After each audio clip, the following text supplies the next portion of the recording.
Specific मागण्या केलेल्या आहेत. अर्थात ही येणारी जी महानगरपालिकेची निवडणूक आहे, जवळपास 29 महानगरपालिकांमध्ये होणार आहे. गेले 3 वर्ष ह्या निवडणुका आत्ता होतील, नंतर होतील, आत्ता होतील, नंतर होतील, ह्याची वाट आम्ही सगळेच पाहत होतो. कारण एकंदर जर आपण पाहिलं तर संपूर्ण महाराष्ट्रामध्ये असंच वातावरण आहे की हे सरकार, जे निवडणूक आयोगाने बसवलेलं सरकार आहे, वोट चोरीने जिंकून आलेलं सरकार आहे, ते प्रत्येक ठिकाणी फक्त भ्रष्टाचार करत आहे. मग तो जमिनीचा घोटाळा असेल, तो कोण मंत्री बॅग घेऊन पैशाची बाजूला बसलं असेल, हे सगळे घोटाळे आपल्याच माध्यमातून, मीडियाच्याच माध्यमातून, कोणाचा डान्सवर असेल, हे सगळं आपल्याच माध्यमातून लोकांसमोर जात आहे, जनतेसमोर जात आहे आणि जनतेला ह्याचा राग आलेला आहे.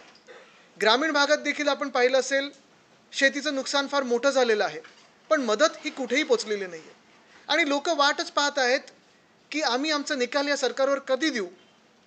हे लोकांना आता आतुरतेने लोक वाट पाहत आहेत. अर्थात जेव्हा ही निवडणूक जाहीर झाली, पहिलं म्हणजे वॉर्ड बाउंड्री जाहीर झाल्या, त्याच्यात आम्ही जे काही सजेशन ऑब्जेक्शन टाकले होते तो टप्पा पार झाल्यानंतर जी मतदार यादी, प्रारूप मतदार यादी ही 7 नोव्हेंबरला येणार होती, तेव्हा आम्हाला सांगितलं गेलं 7 नाही तर 14 तारखेला येणार. त्याच्यानंतर 14 नाही तर आता 20 तारखेला येणार आणि 20 तारखेला देखील आपल्या सर्वांनाच माहिती आहे, सगळी जी यादी आली ती संध्याकाळपर्यंत डाउनलोड होत नव्हती. यादी कुठेही मशीन रिडेबल नाही आहे, यादीमध्ये अनेक गोंधळ आहेत. पण आमचे सगळेच कार्यकर्ते, मग सगळेच विरोधी पक्ष आहेत, त्याच्यात शिवसेना उद्धव बाळासाहेब ठाकरे आहे, मनसे आहे, राष्ट्रवादी शरदचंद्र पवार साहेबांचा पक्ष आहे, काँग्रेस आहे, इतर सगळे जे मित्र पक्ष आहेत, कदाचित भाजप सोडून ह्या सगळ्यांनीच यादी वाचन सुरू केलेलं आहे. आणि त्याच रात्री कळायला लागलं की यादीमध्ये प्रचंड घोळ झालेला आहे. अनेक वॉर्डांमध्ये जर आपण पाहिलं, प्रभाग, जे म्युन्सिपल वॉर्ड आपण मुंबईच्या भाषेत बोलतो, त्या वॉर्डात काही याद्या अशा होत्या जे समरीमध्ये दाखवल्यात त्या प्रारूप यादीच्या, पण त्याच्यात बिल्डिंगच्या बिल्डिंग दुसऱ्या यादीत टाकलेलं आहे. बरोबर काही ठराविक तुम्ही पाहाल डेमोग्राफीची लोकं, मग जात असेल, धर्म असेल, भाषा असेल, अशी लोकं, अशा याद्या या दुसऱ्या वॉर्डमध्ये टाकलेल्या आहेत. काही चांगले वॉर्ड एका विरोधी पक्षाचे डगमगीत करायला दुसऱ्या वॉर्डमध्ये यादी हलवलेली आहे. सत्ताधारी पक्षांचे काही वॉर्ड, कारण हे आम्ही का आरोप करत आहोत, आत्ता पण आम्ही निवडणूक आयोगात हेच सांगून आलो की सगळ्या काही वॉर्डमध्ये ह्या याद्या हल्ल्या नाही आहेत. हे काय आमच्याकडे पुरावे आहेत ना.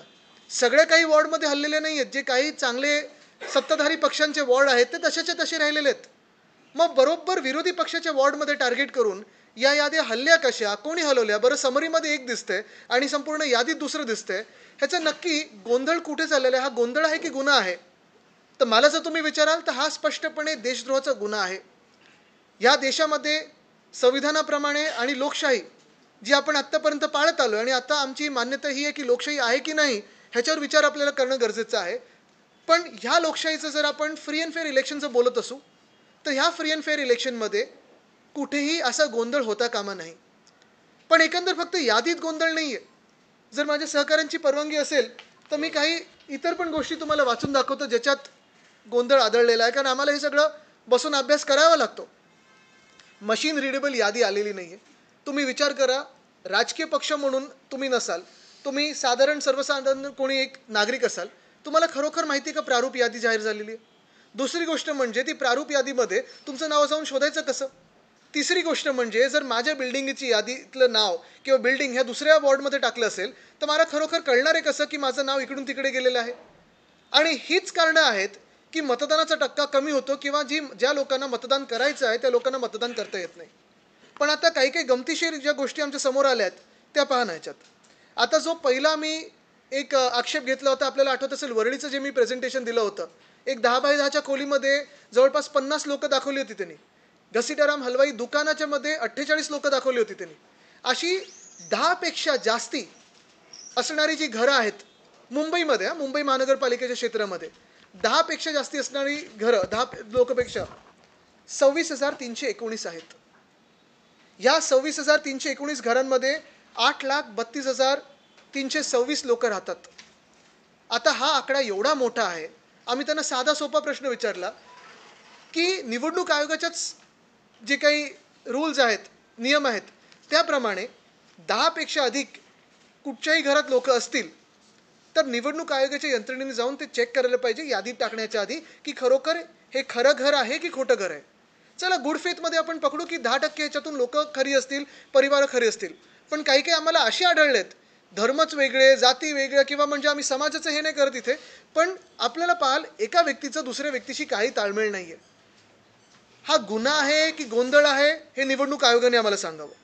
तसंच जर आपण पाहिलं तर डुप्लिकेट एपिकवाले जवळपास 1,500 आहेत, ज्यांची वय 100पेक्षा जास्ती किंवा 18पेक्षा कमी असे मतदार आहेत, ते 6,076 आहेत.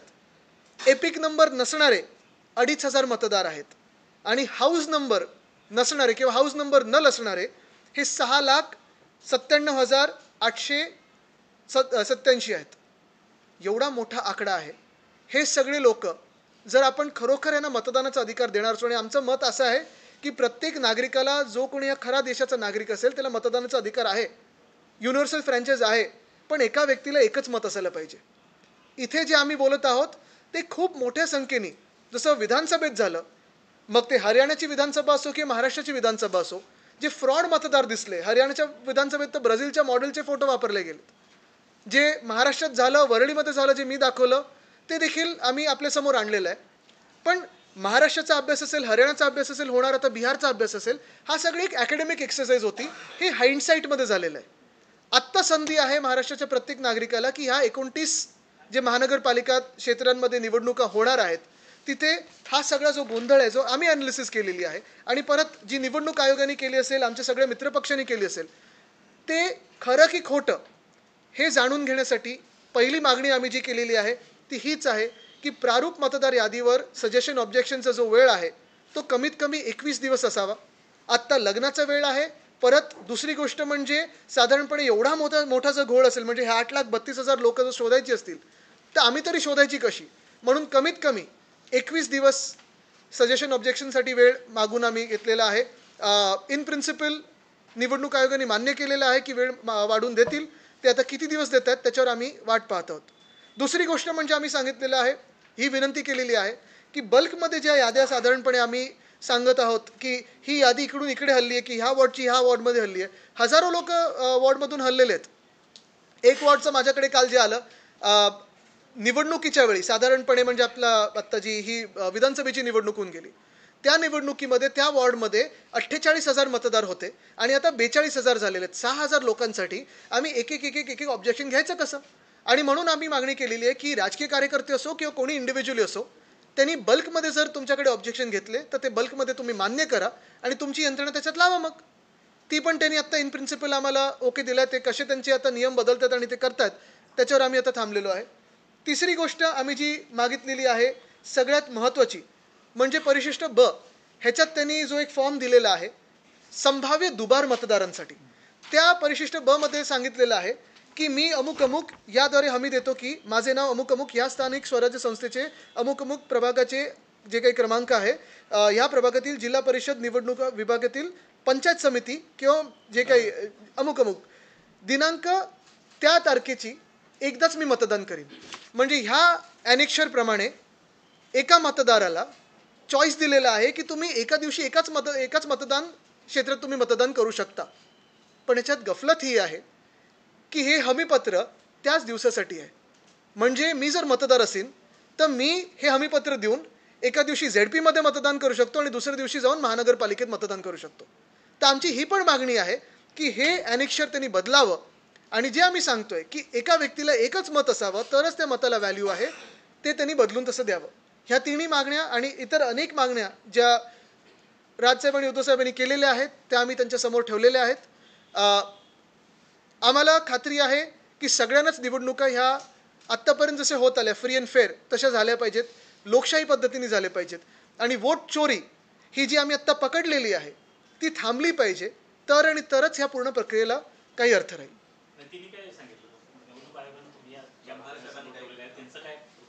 आता आम्ही सगळं सांगितल्यानंतर अर्थात त्यांनी काही त्यांना धक्का बसला की आमचा हा आकडा आलाच कसा समोर, कारण मशीन रिडेबल नसताना पहिली गोष्ट म्हणजे राजकीय पक्षांनी एवढा अभ्यास केलाच कसा. आमची प्रत्येक शाखा त्याच्यात आता कार्यरत झालेली आहे, मनसेची झालेली आहे, सगळ्याच पक्षांची झालेली आहे. अजून काही धक्कादायक गोष्टी ह्याच नियम आणि उपनियमामधल्या आम्ही पुढच्या काही दिवसांमध्ये आणू. पण जे मी काल परवाकडे आपल्यासमोर आणलं ना, जी एक यादी आम्हाला मिळाली 203 वॉर्डची, ती आम्ही रितसरपणे महानगरपालिकेच्या मध्यवर्ती निवडणूक कार्यालयातून विकत घेतली होती. त्याच्यावर जर पब्लिकेशन डेट, प्रकाशित डेट, तारीख ही 14 नोव्हेंबर असेल तर मग ही तारीख 14 नोव्हेंबर असताना तुम्ही आम्हाला 20 तारखेला कसं दिलं? मग हा गुन्हा आहे की गोंधळ आहे? आणि सातत्याने आम्ही हेच सांगतोय की जर तुम्ही हे बदललं नाहीत म्हणजे तुमच्या मनामध्ये पाप आहे, तुमच्या हृदयात देशद्रोह आहे आणि तुमच्यावर देशद्रोहाची कारवाई झाली पाहिजे. आम्ही अजून एक सांगतो तुम्हाला, हे बदल जर घडले नाहीत तर अर्थात विरोधी पक्ष तर रस्त्यावर उतरेलच, पण कोर्टात पण ह्याच मागणी घेऊन जाऊ की यांचं सस्पेन्शन झालं पाहिजे आणि नुसतं सस्पेन्शन नाही तर देशद्रोहाचा कायदा झाला पाहिजे.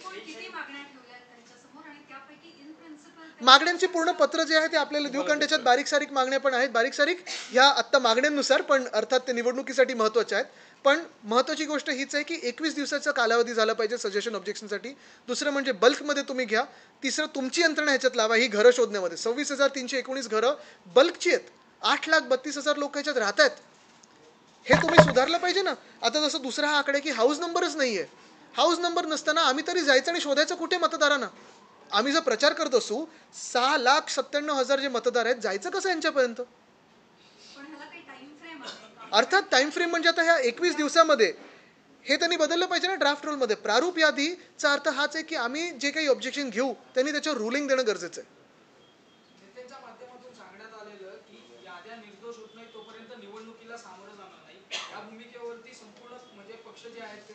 बघा, आता आम्ही पहिली हा एक पाऊल पुढे टाकलेलं आहे. आम्ही आमच्याकडून सहकार्य पूर्ण करत आहोत. निवडणूक आयोगाला लोकशाहीचं सहकार्य करायचंय की नाही, जनतेचं सहकार्य करायचंय की नाही. कारण तुम्ही मला सांगा ना, जर तुमचं यादीचं नाव भलत्याच वॉर्डात टाकलं असेल आणि तुम्ही मतदानाला गेलात आणि तुम्हाला सांगितलं तुमचं नाव नाहीये, तुम्ही मतदान करू शकणार आहात का? तुम्ही मुंबई भाजपपासून वाचू शकणार आहात का? तुम्ही अदानिस्तान होण्यापासून वाचू शकणार आहात का? नाही, बघा ना, आत्ता आपण गुड फेटमध्ये घेऊ. असा विचार करू की हा जो भाजपने गोंधळ ह्याच्यात घालायचा प्रयत्न केलाय, कारण मगाशी नांदगावकर साहेब पण बोलले की जसं आम्ही निवडणूक आयोगाच्या देखील लक्षात आणून दिलेलं आहे की काही काही जिथे भाजपचे भक्कम मतदारसंघ आहेत तिथे गडबड नाही झाली आहे कुठची. तिथे मतदार याद्या वळल्या नाही आहेत. जे विरोधी पक्षाचे आहेत त्यांच्या झाल्यात आणि कदाचित त्यांचे मित्र पक्ष आहेत भाजपचे, त्यांचे अजूनही गाळले गेले. तर त्यांनी पण थोडं लक्षात घ्यावं राजकारण. भांडूप आहे, शिवडी आहे, दिंडोशी आहे, जोगेश्वरी आहे, वरळी आहे, माहीम आहे, असे अनेक आहेत. आता कुलाब्यामध्ये आहेत, बँड्रा ईस्ट आहे.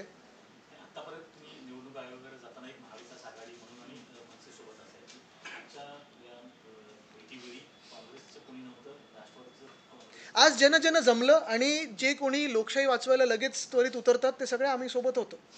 काही काही छुपे हात होते, काही सरळ हात आले. बघा, आता त्यांच्यामध्ये मला काही बोलायचं नाहीये, पण महत्वाची गोष्ट बघा, मी एक तुम्हाला सांगतो की ह्याच्यात सर्वच विरोधी पक्ष हे एकत्र आहेत. बघा, आता निवडणूक कशी लढणार, कोण लढणार वगैरे फार नंतरचा विषय. तिथपर्यंत पोचायला पहिलं हे सुधारायला पाहिजे ना आम्ही. हे बघा किती गट्टे आणलेत. आता ह्याच्यात एक उदाहरण आहे आपलं वॉर्डचं, जे आपण दाखवलं अनिल परब साहेब. हे बघा, हे अनिल परबजींनी तिथे दाखवलं. हा एक वॉर्ड आहे. ह्या वॉर्डमध्ये वॉर्ड बाउंड्री वॉर्डच्या एजला कुठचे हल्ले असतील याद्या तर आम्ही समजू शकतो चुकून झालेत. वॉर्डच्या बरोबर मधल्या बिल्डिंग एक एक उचलून दुसऱ्या वॉर्डमध्ये कशा टाकू शकतात? पलीकडे 165 163 आणि काही काही 163 हे 6,000 मतदार आहेत. हा नाही, हा प्राथमिक अभ्यास आम्ही जो खोलावर जाऊन म्हणजे पहिले पुढे आणले लोकांसमोर ते मुंबई महानगरपालिकेचे. इतर पण महानगरपालिकेमध्ये हा गोंधळ आलेला आहे. ठाण्यात खूप मोठा आहे, छत्रपती संभाजीनगरमध्ये आहे, नाशिकमध्ये झालेला आहे. ते आम्ही लोकांसमोर आणूच. पण आज पहिलं आम्हाला जे मागण्या करायच्या होत्या निवडणूक आयोगाकडे ते हेच होतं, ऑब्जेक्शनसाठी वेळ वाढवून द्या, 21 दिवस करा, बल्कमध्ये ऑब्जेक्शन घ्या आणि हे परिशिष्ट ब जे आहे परिशिष्ट 2 ते आम्हाला बदलून द्या. एक मिनिट सर.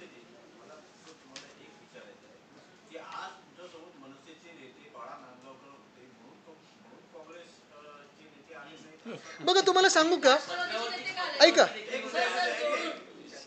एक मिनिट मी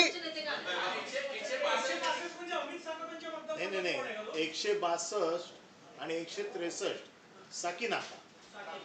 हा, आता तुमचा जो प्रश्न राजकीय प्रश्न आहे की कोण आले कोण नाही, मी मुद्दाम त्याला उत्तर देणार नाही, कारण उत्तर दिलं तर विषयाला फाटे फुटतात. आजचा विषय महत्वाचा आहे, कारण बघा, आज आम्ही पक्ष म्हणून जरी आम्हाला पाहिलं नाही तरी आम्ही या देशाचे नागरिक आहोत आणि आमचं म्हणणं हे आहे की आमच्या मताला किंमत असायला पाहिजे.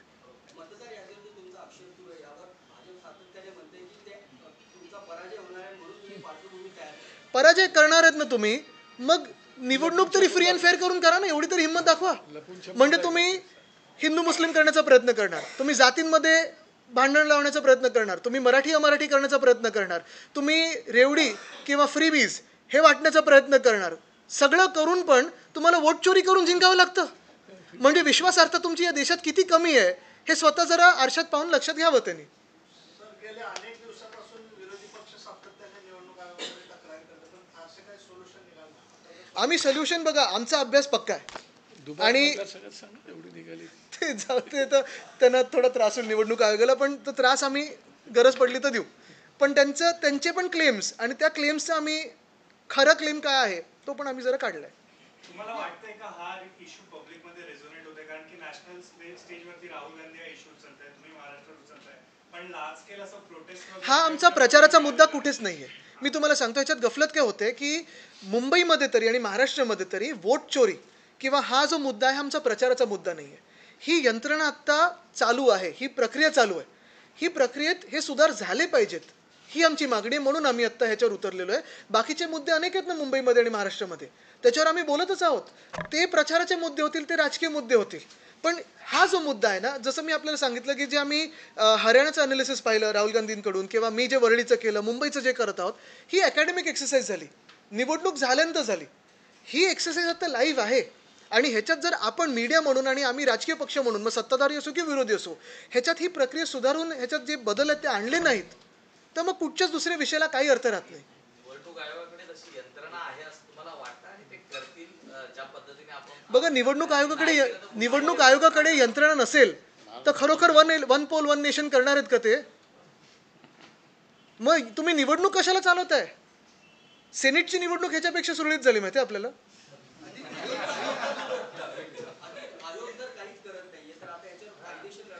नाही, आयोग काही करत नाही असं आम्ही म्हणणार नाही. प्रारूप यादीत गोंधळ हा आपल्याला सगळ्यांना दिसलेला आहे. आयोगाचा आकडा असेल, जो काही आमचे आकडे आहेत, गोंधळ हा दिसलेला आहे. आता महापालिकेत जे निवडणूक यंत्रणा सांभाळणारी पूर्ण जे अधिकारी असतील किंवा यंत्रणा असेल, ही प्रारूप यादी येत असताना, बरं प्रारूप यादी कुठची? ही 1 जुलैची मास्टर लिस्ट घेतली आहे आणि तशी छापली आहे. ती यंत्रणा आळसात होती, अजगरासारखी झोपली होती आणि ही यादी आली आहे की थोडी काही मेहनत घेतली आहे. म्हणजे महानगरपालिका आयुक्तांनी यांना सस्पेंड करावं की नाही, इथपासून गोष्टी सुरू होते. त्यांनी विचार करावा आयुक्तांनी की जी यंत्रणा आहे त्याला नंतर सस्पेंड करायचं की नाही. बाकीचा घोळ आणू ना आम्ही आपल्या समोर.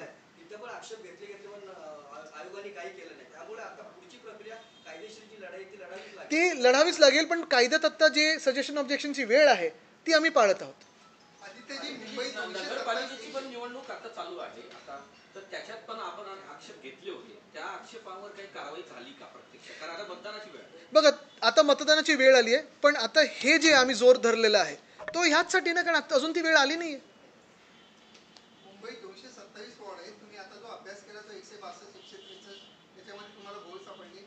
असे साधारणतः किती मुंबईत वॉर्ड आहेत ज्याच्यामध्ये? ह्याच्यासाठीच आम्ही त्यांना सांगितलं की बल्कमध्ये घ्या. किती नंबर्स आहेत? प्रत्येक विभागातून आम्हाला फोन येत आहेत. आत्ता पण आपण कुठच्याही आपल्या शिवसेनेच्या शाखेत जाल तिथे काम चालू आहे.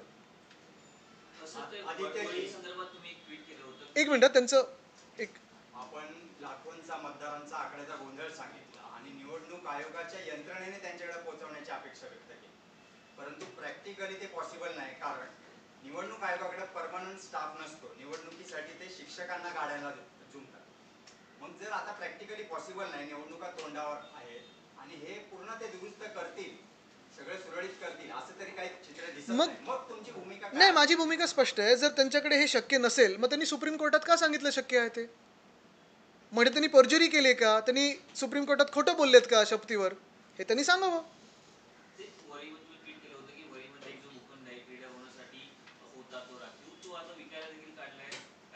बघा, मी परत विषयाला फाटी फोडणार नाही, पण हेच सगळीकडे मी पाहतोय. मग ते कुठचे डेपो असेल किंवा कुठचं काही असेल, मुळात भाजपला ही निवडणूक पुढे पुढे ढकलायची आणि निवडणुकीच्या आधी सगळे भूखंड बिल्डरांना मोकळे विकून टाकायचं आहे आणि मोकळं होऊन जायचं.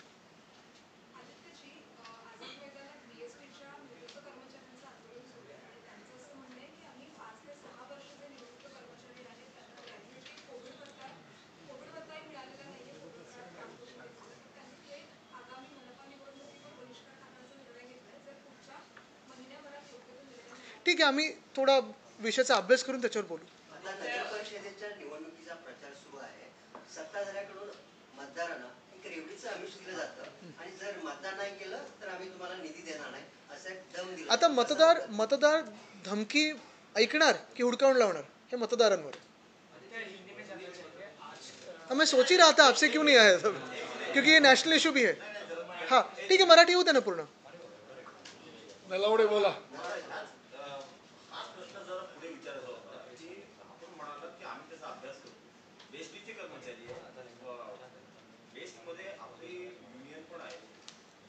अनेक वर्ष बेस्ट महानगरपालिकेत सुद्धा आपली सत्ता होती. हे रिटायर कर्मचारी आहे, त्याच्यामध्ये काय अभ्यास आहे? अब तुम्हाला सांगतो, जर आपल्याला उत्तरच पाहिजे असेल त्याचं, तर आपल्याला आठवत असेल जेव्हा आमचं मुंबई महानगरपालिकेत सत्ता होती तेव्हा युनियन्स बरोबर करार झाला होता की BSTच्या फ्लीटमध्ये 3,337 बसेस ह्या किमान राहिल्या पाहिजेत. तो आम्ही शब्द पाळत होतो आणि 2027 पर्यंत 10,000 electric buses, 900 double decker electric buses हे करत होतो. कदाचित आमचं सरकार एकमेव असेल महाविकास आघाडीचं ज्यांनी BSTचे पगार वेळेवर जावेत ह्याच्यासाठी BSTला भरमसाठ मदत आम्ही करत होतो. ती मग फायनान्शियल असेल किंवा ॲडमिनिस्ट्रेटिव्ह असेल. तसंच आपल्याला आठवत असेल 7 ऑगस्ट 2021 या दिवशी आम्ही माहीमच्या डेपोमध्ये कार्यक्रम घेतला होता. उद्धवसाहेब मुख्यमंत्री होते, मी पालकमंत्री होतो. तेव्हा आम्ही जवळपास 750 कोटीची ग्रॅच्युइटी, आशिष चेंबूरकरजी तेव्हा चेअरमन होते, ती पण रिलीज केली होती. आणि त्यावेळी जे काही त्या कोविडच्या काळातले जे काही पगार असतील, पेन्शन असतील किंवा ग्रॅच्युइटी वगैरे असेल ते आम्ही वेळेवर देत होतो. आमचं सरकार पडल्यानंतर आता तुम्ही जरा आजूबाजूला चक्कर मारा, सिटी फ्लो ह्या प्रायव्हेट बसेसचे किती बसेस लागतात. हां, दुसरे आता मी पाहिलं मेट्रो 3 ह्याला लास्ट मेल कनेक्टिव्ह कोणाची आहे, सिटी फ्लोची आहे. का नाही BSTचे लावू शकत. हे जे रिटायर्ड कर्मचारी आहेत त्यांना पण मदत करण्यासाठी किंवा त्यांचं ग्रॅच्युइटी वेळेवर देण्यासाठी, पगार आत्ता जे इन सर्व्हिस कर्मचारी आहेत त्यांना मदत करण्यासाठी मुंबई महानगरपालिका जसं MMRDला 5,500 कोटी देते, समृद्धी महामार्गाला पैसे देते, कोणाला पैसे देते, मग स्वतःच्या BSTला का नाही देत पैसे. तर हा आमचा आरोप आहेच आणि ही आमची लढाई आहे. आमचं सरकार जेव्हा महापालिकेत बनेल तेव्हा BSTला आम्ही पुनर्जीवित करणार आहोत. पण मी जर त्या विषयाला आत्ता हात घातला तर परत डायव्हर्जन होईल, म्हणून तुम्हाला मी परत वोट चोरीवर आणतो. अभ्यास आहे तसा.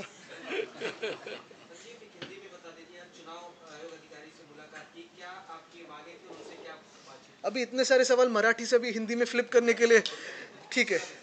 थोडक्या में ठीक है. आज हमारे जो शिवसेना उद्धव बाला साहब ठाकरे और मनसे के प्रतिनिधि ने हमने चुनाव आयोग से, जो राज्य चुनाव आयोग है, उनसे मुलाकात की. कुछ दिन पहले उद्धव साहब, राज साहब, फिर कांग्रेस के बहुत सारे नेता थे, NCP SP के थे, कई कम्युनिस्ट थे, कई रईस शेख जी, ये सब थे. और हमने यही मांग की थी कि मुंबई में या फिर महाराष्ट्र के 29 महानगर पालिका में जो भी चुनाव हो वो फ्री हो, फेयर हो और जैसे अब तक संविधान के अगर आप देखें दायरे में हो और लोकतंत्र के दायरे में हो. जो ड्राफ्ट रोल आने वाला था, वोटर लिस्ट आने वाली थी, वो पहले बताया था 6 तारीख को आएगी, फिर 7 तारीख को आएगी, फिर 7 को हमसे कहा गया कि 7 को नहीं 14 को आएगी.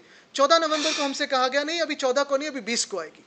लेकिन 20 नवंबर को भी जो वोटर लिस्ट आई है उस वोटर लिस्ट में बहुत सारे प्रॉब्लम्स हैं. पहले तो प्रॉब्लम यही था कि वोटर लिस्ट डाउनलोड नहीं हो रही थी, लगभग शाम तक सारे वार्ड्स में डाउनलोड हुई. वोटर लिस्ट आने के बाद अगर आप देखें तो वो बूथ वाइज नहीं है, 1 से लेके 50,000 60,000 ऐसे उन्होंने वो वोटर लिस्ट दी है. आपको अगर आपका खुद का नाम ढूंढना है तो उसमें आपको स्क्रॉल करते हुए नीचे जाना है, ना कि आप सर्च कर सकते हैं. सर्च इंजन पे जाओ, जो BMC का सर्च इंजन है या स्टेट इलेक्शन कमीशन का सर्च इंजन है, तो उस पर अगर आप जाके देखें तो बहुत सारी जटिल प्रक्रिया और समस्या को आपको फेस करना पड़ता है. तो मुझे लगता है ये एक बात हुई. लेकिन इसके भी आगे जाके हमने काम शुरू किया. पहली बात तो ये है कि 203 वार्ड में हमने जब जो मध्यवर्ती चुनाव आयोग का कार्यालय है BMC में, उनसे एक लिस्ट खरीदी, तो जो प्रकाशन की तारीख थी वो थी 14 नवंबर 2025. ये तो पहला शौक हमें बैठा, क्योंकि अगर 14 नवंबर को ये रेडी था, रोल पब्लिश था, तो ये किसके हाथों में गया है. हमें बहुत सारे एजेंट अप्रोच कर रहे थे लेकिन हमने लिया नहीं, क्योंकि ये सही है झूठ है हमें पता नहीं था. लेकिन अगर हमें 20 तारीख को ये लिस्ट मिल रही है तो फिर किसको आपने 14 तारीख को दी है. तो कल मैंने सवाल पूछा भी है. उसके आगे जाके जब हमने एनालिसिस शुरू किया, क्योंकि वोट चोरी जो हमने हरियाणा में पकड़ी, राहुल गांधी जी ने जो आपको प्रेजेंटेशन दिया, या मैंने वर्ली का दिया, अभी मुंबई के देने जा रहा हूँ, तो ये सारी वोट चोरी जो हमने पकड़ी थी और जिसकी एनालिसिस हमने आपके माध्यम से जनता के सामने लाई, वो एक प्योरली एकेडमिक एक्सरसाइज थी कि इन्होंने सरकार चोरी का कैसे बिठाया ये देखो। लेकिन उसको कोई हल है क्या, आगे समस्या का हल है? अभी तक तो नहीं है, क्योंकि कोर्ट में जाए तो कितना समय लगेगा, ये सारी बातें अलग है। आज की तारीख में ये जो वोट चोरी हम पकड़ रहे हैं, ये एकेडमिक एक्सरसाइज नहीं है, लाइव एक्सरसाइज है। क्योंकि मुंबई हो और महाराष्ट्र की 29 महानगर पालिका हो, यहाँ सारी जगह पे अगर आप देखें तो इन सारी महानगर पालिकाओं में सजेशन ऑब्जेक्शन का समय जो है वो अभी भी चल रहा है। तो पहली मांग हमने यही की है कि सजेशन ऑब्जेक्शन का जो समय है वो सिर्फ 7 दिन नहीं, क्योंकि लाखों में ऑब्जेक्शंस है, वो बढ़ाकर 21 दिन का हो। जो इन प्रिंसिपल चुनाव आयोग ने कहा है हम इसको बढ़ा सकते हैं। अभी हमारी तो मांग है कि 21 दिन हो। दूसरी बात है जो कि सारे जो ऑब्जेक्शंस है, वार्ड की एक लिस्ट कहीं दूसरी जगह डाली है, वार्ड के बीचों बीच जो बिल्डिंग्स है, कभी कभी वार्ड बाउंड्रीज की जो लिस्ट होते हैं वो कहीं दूसरी जगह जाते हैं, समझ सकते हैं वो गलती हुई। लेकिन वार्ड के बीच के जो, जैसे हमने ये एक वार्ड दिखाया है, ये अगर वार्ड बाउंड्री है तो वार्ड के बराबर बीच में वाली बिल्डिंग दूसरे वार्ड में कैसे जा सकती है, तीसरे वार्ड में कैसे जा सकती है? ये तो गुनाह है, ये कोई मिस्टेक नहीं है, कोई गलती नहीं है, गुनाह है। और इसीलिए हमारा ये मानना था कि अगर इतनी बड़ी गलतियां है, और गलतियां हो तो चलो सुधार सकते हैं, गुनाह हो तो उन पे देशद्रोह का गुनाह होना चाहिए। लेकिन हमने यही मांग की है कि कोई भी नागरिक आके बल्क में ऑब्जेक्शन ले तो उस पर आपने विचार विमर्श करना ज़रूरी है और रूलिंग देना ज़रूरी है। तीसरी मांग हमारी यही है कि ये जो परिशिष्ट 2 एनेक्चर 2 ये जो फॉर्म है, इसमें ऐसे दिया है कि अगर मेरा नाम संभाव्य दोबार यानी पॉसिबली डबल या ट्रिपल या रिपीट होता है, तो मैं ये एक एफिडेविट दे सकता हूँ, सेल्फ डिक्लेरेशन दे सकता हूँ कि मैं इस तारीख पे इसी शहर में वोटिंग कर रहा हूँ और ये मेरा सेल्फ डिक्लेरेशन है। लेकिन इसका दूसरा अर्थ ये है कि आज अगर मैं ये सेल्फ डिक्लेरेशन यहाँ दूँ तो 1 तारीख पे मैं मुंबई में चुनाव का वोटिंग कर सकता हूँ, लेकिन कल जाके किसी जेडपी में या किसी दूसरे जगह पे दूसरे चुनाव क्षेत्र में वोटिंग कर सकता हूँ। तो हमने कहा है इसे दुरुस्त किया जाए और एक इंसान को एक ही वोट हो, और वो पूरे जो लोकल सेल्फ गवर्नमेंट के इलेक्शन की अभी प्रोसेस जारी है उसमें वही लागू। क्योंकि अगर आप देखें तो मुंबई की जो अगर एनालिसिस करें तो बहुत सारी गड़बड़ी है। जो मैंने वर्ली में दिखाया था, घसीटाराम हलवाई दुकान पे किसी का रजिस्ट्रेशन नहीं हो सकता रहने का, उस पर जो रजिस्ट्रेशन हुआ था उस पर लगभग 50 वोट्स थे और वहाँ दुकान है ही नहीं 10 सालों से। वैसे ही दूसरा दिखाया था 10 बाय 10 की खोली है, उसमें 50 लोग दिखाए थे, हो ही नहीं सकते। ऐसे ही अगर आप घर मुंबई में देखें तो पहले एनालिसिस में हमारे यहाँ 26,319 घर है। इसका चेकिंग कौन करेगा? चुनाव आयोग के जो नियम है उनके मुताबिक अगर किसी भी घर में 10 से ज़्यादा व्यक्ति हो तो वहाँ के एआरओ को जाके उनको चेक करना पड़ता है। लेकिन यहाँ तो ऐसे हुआ नहीं है। इन 26,000 घरों में 8 लाख से ज़्यादा मतदाता रहते हैं। लोग नहीं है, मतदाता है। लोग तो और भी हो सकते हैं, लेकिन ये मतदाता है। तो इसको कौन चेक करेगा, कौन सुधारेगा? जिसका घर का नंबर ही नहीं दिया है, लगभग 7 लाख है। 7 लाख ऐसे घर है जिसका इपिक नंबर नहीं है। 2,500 है जिसकी उम्र शायद 18 से कम, एक तो वोटिंग ही नहीं कर सकते, लेकिन वोटिंग कार्ड है भी कैसे ये पता नहीं, या 100 से ज़्यादा है। 6,000 है। अगर आपने देखा होगा मेरी जो एनालिसिस वर्ली की थी, जो 100 से ज़्यादा 123 थे, उसमें पहले 7 जिनके हम घर पे गए थे सब के सब कभी के कभी गुजर गए, लेकिन आके वोटिंग करके गए। तो ये सारी जो खामियां है इस चुनाव आयोग के ड्राफ्ट रोल में, इसे सुधारने के लिए हमारी जो मांग है वो यही है कि एक तो सजेशन ऑब्जेक्शन के दिन बढ़ाया जाए, 21 किया जाए, दूसरी बल्क में ऑब्जेक्शन ले, और तीसरा ये जो एनेक्चर है उसे सुधारा जाए। आदित्य जी, 2 सवाल है। एक तो आज जो लेटर आपने एससीसी को दिया है, उस लेटर में इतने सारे अहम मुद्दे आपने उठाए, लेकिन इसमें साइन सिर्फ 2 पार्टियों के नेता की दिख रही है, वही नेता है। इसमें कांग्रेस हो या लेफ्ट पार्टीज हो, उनकी साइन इसमें दिख नहीं रही है। क्यों विपक्ष एकमत सहमत नहीं बना पा रहा है? मुझे नहीं लगता कि इस पे सहमति की कोई बात है। आज ये लेटर ड्राफ्ट हुआ, दोनों साथ में ही बात कर रहे थे तो दोनों ने कर दिया। अगर ऐसी कोई दूसरी भी पार्टी आती है साथ में तो करेंगे ना, इसमें कोई सहमति की बात नहीं है। मुझे नहीं लगता कि इस पे कोई बहस हो सकती है, कोई ऑब्जेक्शन लेगा। अगर ये भाजपा को भी दिखाओ तो उनका दिल साफ होगा तो वो भी साइन करेंगे इसमें। संजय गायकवाड़ भी करेंगे। दूसरी बात ये है कि लेकिन उसके बाद ये नहीं कहना चाहिए उन्होंने कि ये मेरी साइन नहीं है, अभी क्लीन चिट दी थी। दूसरी बात ये है कि जब तक ये पूरा जो गड़बड़िया है वो रेक्टिफाई रेक्टिफाई नहीं होती तब तक इलेक्शन प्रोसेस या तो हॉल्ट किया जाए या तो पोस्टपोन किया जाए, ये मांग जो आप कर रहे हैं इस लेटर में, क्या कांग्रेस इससे सहमत नहीं है? कांग्रेस तो राष्ट्रीय स्तर पर राहुल गांधी इस मुद्दे को उठा रहे हैं, तो फिर देखिए, कांग्रेस का जो नेतृत्व है, जो केंद्र का नेतृत्व है, पूरे सहमत है हमसे और साथ में ही हम लड़ रहे हैं। सबसे अहम बात यही होती है कि कल ऐसे भी हो सकता है कि कोई एक पार्टी खुद ऑब्जेक्शन ले, लेकिन हमारी तो सहमति है, ज़रूरी नहीं कि मैं साइन करूं या नहीं करूं। आप बताएं ना, अगर आप सारे मुद्दे पढ़े तो इसमें आपको कोई ऑब्जेक्शन लग रहा है?